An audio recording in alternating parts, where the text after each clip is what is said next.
हम सुनने के यही तरह रिकॉर्डिंग कर दिया लेकिन एक और अंतरा बात यही मैंने एक बार कहा था भाई रे हर की सुनी ना सागर के मना एक ही तू बात है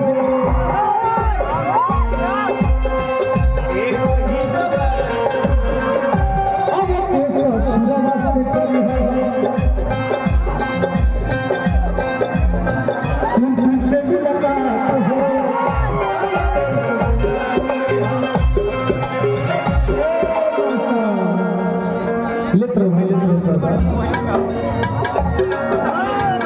सुविधा